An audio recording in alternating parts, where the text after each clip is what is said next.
Twelfth के बाद आप लोगों को मात्र 4 साल तक अगर बहुत बढ़िया से स्टडी कर लेते हो, यानी कि आप लोग जितना भी सिलेबस है आप कंप्लीट कर लेते हो, तो फिर आप लोगों को 22 साल के उम्र में ना तो कोई एसडीएम बनने से रोक सकता है, ना तो आपको आईएएस बनने से रोक सकता है, ना तो आपको आईपीएस बनने से रोक सकता है। आप किसी भी चीज़ की तैयारी करते हो, यानी कि जब आप ग्रेजुएशन में जाओगे ना, तभी से 12th करो, 12th तक कोई चिंता मत करो कि हमें बनना क्या है। लेकिन 12th के बाद आपका एक टारगेट होना चाहिए कि अब हमें ये काम करना है। तो आप लोगों को बहुत ज़्यादा ज़रूरी है कि इन 4 साल के अंदर अगर हम कॉलेज करते हैं, अगर हमारा ग्रेजुएशन चल रहा है, इसी के बीच हमारा पूरा सिलेबस कंप्लीट कर लें। किस तरीके से आप लोग सिलेबस कंप्लीट करते हो? अब आपके पास बचा हुआ 4 साल है। बहुत लोग तो साल या 2 साल में किसी चीज़ को कंप्लीट कर लेते हैं, लेकिन आपके जिम्मेवारी बनता है कि हमारा जो टारगेट है उसको हम पूरा कर दें। और आप लोग का टारगेट होता है, जैसे मान लीजिए कि आपको हिस्ट्री पढ़नी है कंप्लीट, अगर ध्यान से सुनोगे फिर आपकी कैरियर बर्बाद ही नहीं होगा। और लोग कैरियर के पीछे भागते हैं। कैरियर की अगर स्थिति, अगर हिंदी भी उसका समझोगे तो कैरियर मीन्स क्या होता है, आप लोगों को बताना कि अपने आजीविका के बारे में बताता है कि आजीविका, सभी लोग अपने जीवन के जीने का एक आजीविका को ढूंढते हैं, तो उसी को कैरियर हम कहते हैं। और कैरियर हमारा क्या है, इस कैरियर का जो हमारा टारगेट होना चाहिए वो किस तरीके से होना चाहिए। मान लीजिए आपने 12th कर लिया, मान लीजिए आपने 12th पास कर लिया, चलिए 12th पास कर लिया, यहाँ तक आपको ना तो किसी चीज़ को बनने की ना तो किसी चीज़ की भी चिंता है। जैसे ही आप लोगों ने 12th पास किया, 12th पास कर लिया और ग्रेजुएशन में आप लोग गए, अब मान लीजिए आपको पुलिस ही बनना है, अगर पुलिस आपको बनना है तो आप लोग 12th के बाद अपना ये काम कर सकते हो, यानी आपको 4 साल की भी ज़रूरत नहीं पड़ेगी। लेकिन अच्छा खासा अगर जॉब के लिए आप जाते हो, या फिर आप लोग एसडीएम बनोगे, चाहे एसडीएम बनो, चाहे आप लोग आईएएस बनो, या फिर आप लोग आईपीएस बनो, कुछ भी बनो, तो इनके लिए आपका तो 4 साल का टारगेट होना चाहिए, इससे कम नहीं। इससे कम में कोई सोचे कि हम कर लेंगे तो मुमकिन ही नहीं है। उसको तो इतना, क्योंकि उसका ग्रेजुएशन ही होता रहेगा, इसके बीच में अगर वो अपना फाइनल कर लेता है और आकर के आपको 22 साल के उम्र में पूरा सफलता मिल जाएगी। अब आपका मेन टारगेट बता देती हूँ कि इस 4 साल के अंदर में किस तरीके से आपको पढ़ना चाहिए। मेन आपका जो टारगेट होना चाहिए, किस तरीके से हमें इसे पढ़ लेना चाहिए, ठीक है। अब आप लोगों को हिस्ट्री जो होता है, मतलब इतिहास जो है, इतिहास, स्टोरी, किसी की हम लोग स्टोरी के बारे में पढ़ते हैं, समझ में आ रहा है। हमारा जो इतिहास है, जो हमारा हिस्ट्री है, ये हमें बताता है कि किस तरीके से हम लोग किसी के स्टोरी पढ़ लें। तो जब हम पढ़ने चलते हैं तो किसी भी चीज़ को, एक तो होता है कि बचपना, एक होता क्या है, पहले हम लोग बचपना से, और उसके बाद हम लोग जब यंग होते हैं, जब बुढ़ापे तक उसकी कहानी हम लोग जान लेते हैं। इसी को हम लोग इतिहास में कहते हैं प्रिय। और इसके बाद में हम लोग जब उसके बाद हम कहते हैं प्रोटो, क्या कहते हैं, प्रिय हिस्ट्री या फिर प्रोटो हिस्ट्री। और इसके बाद हम लोग इसे कहते हैं क्या चीज़ है कि हम लोग अब पढ़ते क्या है, इतिहास। बाद में हमारा इतिहास यानी हिस्ट्री शुरू होता है। जब हम बाद में हिस्ट्री का यूज़ करते हैं, बाद में हमारा हिस्ट्री यूज़ होता है, यानी पहले हम इनके विषय में पढ़ते हैं, ये भी हमें 2 महीना ले लेता है, हमारा 2 महीना ये ले लेता है, लेकिन 2 महीना में हम इसे कंप्लीट पढ़ेंगे, कंप्लीट। इसमें क्या है कि जिस समय मैं आपको बचपना के विषय में बता रही हूँ, तो इसका मतलब होता क्या है कि जब हम लोग का ये धरती पे जब मानव आए थे, जब उनका जन्म हुआ था, जिसे कहते हैं आदि मानव, उनका जैसे जन्म हुआ था, उन्होंने क्या क्या किया था, वो सारे के सारे चीज़ को कंप्लीट आप कर लोगे, आदि मानव के विषय में आप लोग पढ़ लोगे। तभी आपसे कहा जाता है कि 6 से लेकर के आप लोगों को 12th तक, यानी 6 से लेकर 12th तक का आप एनसीईआरटी का बुक अगर पढ़ोगे तो इससे आप लोगों को बहुत ज़्यादा फायदा होगा, फिर आप लोग यहाँ तक कंप्लीट पहुँच पाओगे। लेकिन जब हम 6 का याद करने जाएंगे तो हम लोग 6, 7, 8 ये हम लोग इसके विषय में थोड़ा सा पढ़ते जाएंगे, थोड़ा सा हम इसके विषय में आदि मानव के विषय में पढ़ते जाएंगे। फिर हमारा स्टार्ट होगा तो हम लोग जान जाएंगे कि हमारी उन लोग जो पहले थे किस तरीके से इन्होंने प्रोग्रेस किया, उनके बारे में हम समझ लेंगे। फिर उसके बाद हम देख लेंगे कि भैया हिस्ट्री हमें पढ़ना है तो हम लोग को आधुनिक हिस्ट्री भी हम लोग को पढ़ना पड़ता है, जिसे हम मॉडर्न हिस्ट्री कहते हैं, तो हमें पढ़ना पड़ता है। अब इसमें हमें हिस्ट्री में पूरे चीज़ का ध्यान देते हुए पढ़ना है। ये 3 चीज़ को आप लोगों को बहुत ज़्यादा ध्यान में रखते हुए पढ़ लेना है। जैसे मान लीजिए कि आपको प्रोटो हिस्ट्री में, यानी कि इसे हम आद्य ऐतिहासिक कहते हैं, या फिर हम इसे कहते हैं कि सिंधु सभ्यता वाला जो चीज़ है उसे हम कंप्लीट कर लेते हैं। सिंधु सभ्यता वाला हम कंप्लीट कर लेते हैं, जिसमें सारे जगह स्थल जो मिले थे उसके विषय में हम लोग कंप्लीट कर लेते हैं। मेन है टारगेट आप लोग का जो चीज़ है ये बता दे रही हूँ, आपको 4 साल में करना क्या क्या है और उसके विषय में पूरी कंप्लीट जानकारी ले लेना है। जैसे कि जिस तरीके से आप अपने घर में किसी के विषय में जान जाते हो कि ये छोटे पे क्या क्या करता था और वो भी अभी भूले नहीं हो आप, फिर ये बड़ा हुआ तो क्या क्या किया था, उसके बाद ये बड़ा हो गया तो क्या किया, या फिर मैं क्या किया। तो इस तरीके से आप लोगों को ये तीनों चीज़ को विषय में आप लोगों को याद करके रख लेना है। फिर आपको कोई कहे कि आप भूल के दिखाओ तो पक्का ये गारंटी है कि आप नहीं भूलोगे, यानी इन 4 साल में आप लोग नहीं भूलोगे। बस आप कॉलेज करते रहिए, उसका भी थोड़ा थोड़ा ध्यान देते रहिए, लेकिन इसको कि हमें 22 साल की उम्र में नौकरी ले लेनी है। इस तरीके से आप लोग को ये तीनों चीज़ का टारगेट बना करके रखना है। आ जाता है आपका इकोनॉमी।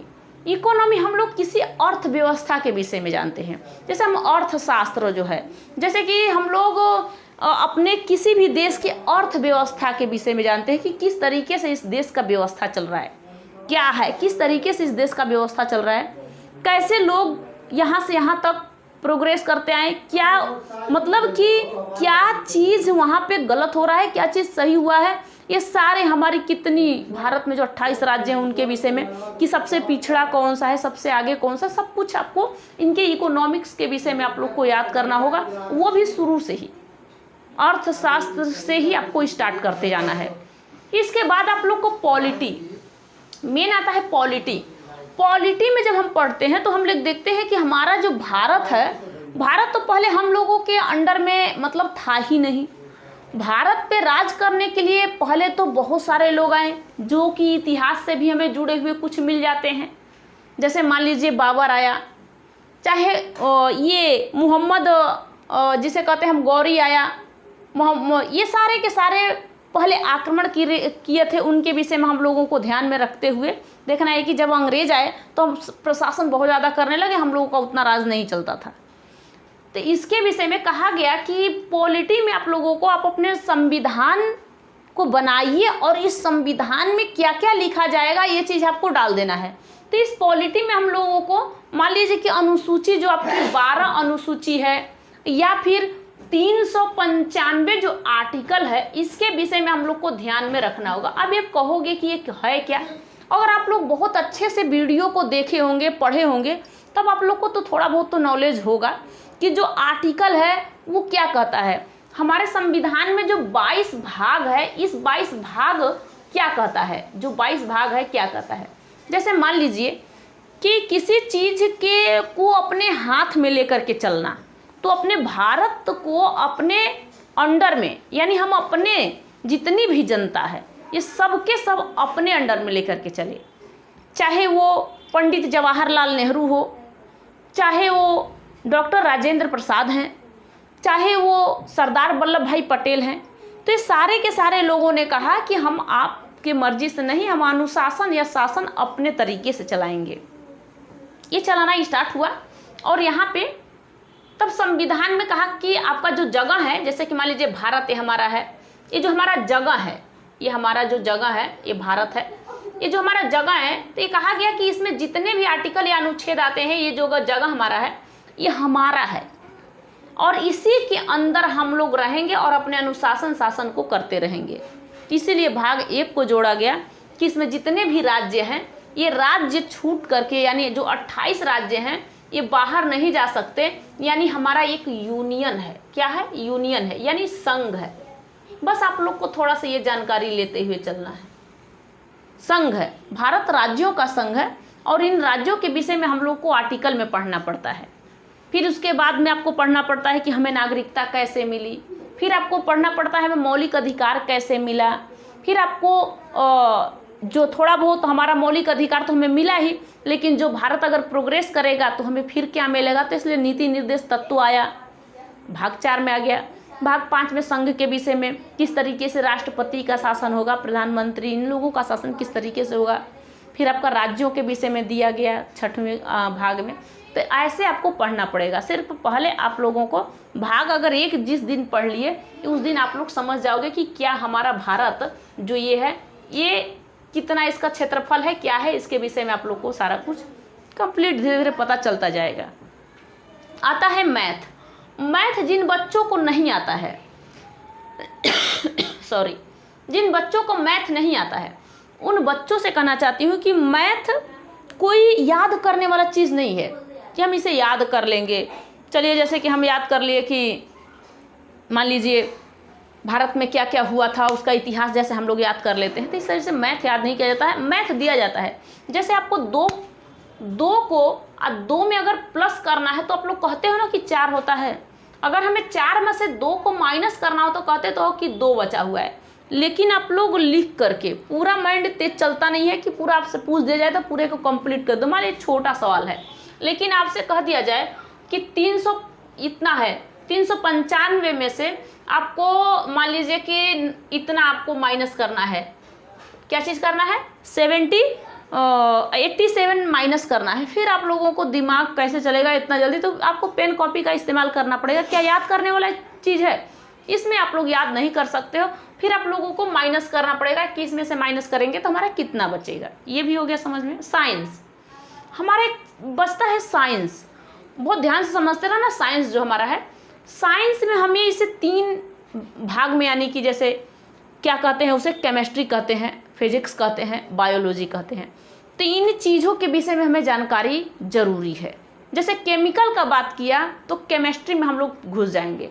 और केमिस्ट्री एक ऐसा है साइंस कि वो तीनों में आता है, उसमें तीनों घुसे होते हैं। चाहे वो क्या है, इसका नाम है मान लीजिए कि फिजिक्स है, बायो है, ये सब के सब इसमें घुसे हुए हैं।